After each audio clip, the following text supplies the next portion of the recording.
Et j'enchaîne avec la devinette du reportage qui suit. Pourquoi y a-t-il une doublure dans le chapeau des hommes et pas des dames à Chazelles-sur-Lyon, capitale du chapeau?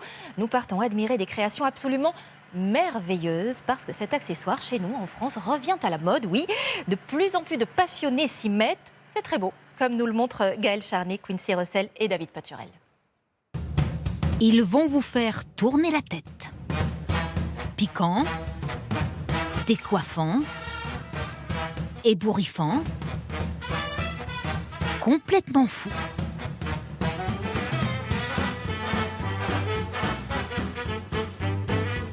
Vous le porteriez? Oui, pour les fêtes, pour des trucs comme ça, oui, pour s'amuser. Mais celui-là, il me plaît. C'est de l'art. Donc après, il n'y a pas de limite. Et vous avez l'embarras du choix.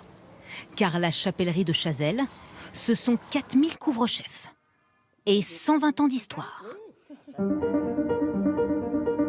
Voilà à quoi ressemblaient en 1930 les usines de la capitale française du chapeau de feutre. Des bataillons d'ouvriers qui en produisaient 5 millions par an. Un approprieur à cette époque pouvait faire jusqu'à une centaine de chapeaux par jour.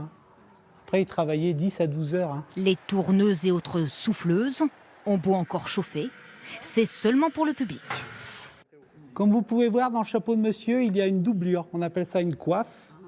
Et il n'y en a pas dans le chapeau de madame. Savez-vous pourquoi? À cette époque, les hommes mettaient beaucoup de brillantine, de la gomina, et ça tachait le feutre. Ici, on vous fera chavirer. Remontez le temps.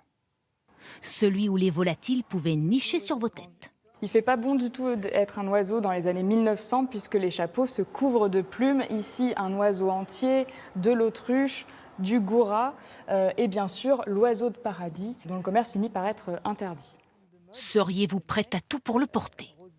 Quitte à endosser cette chauffeuse de 1900 pour protéger votre chevelure à bord d'une décapotable et jusqu'à l'usure, comme le couvre-chef de François Mitterrand.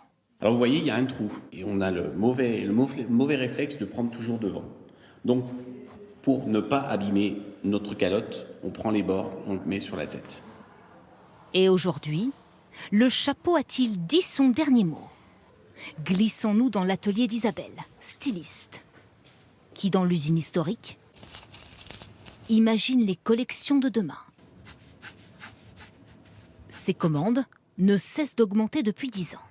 On essaye ce petit béret bleu, voilà, ça c'est la tendance pour femmes, parfait. Faire en sorte que quelqu'un se sente beau ou belle en portant un chapeau, ça c'est quelque chose qui est magique. Tous ces outils sont les mêmes outils que les modistes il y a une centaine d'années et on fait les mêmes gestes.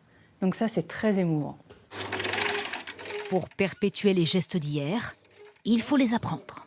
Vite, vite, pour ne pas que ça refroidisse. Christelle, architecte, ou Muriel, enseignante, ont décidé de devenir chapelières. Elles suivent ce stage unique en France. Une reconversion. Je suis tombée dans la laine il y a 4 ans. Et puis, je vais sur les traces de ma grand-mère de cœur, qui était tisserande. Voilà, je maltraite. Après des heures d'effort, elles sont fières de nous montrer leur production de la semaine. Alors, le chapeau cloche, le chapeau ludique et le chapeau col, donc qui se met soit en col, soit en chapeau. Alors pour ces futures créatrices... 1, 2, 3. Et pour cet accessoire de mode qui a su traverser le temps, un grand coup de chapeau.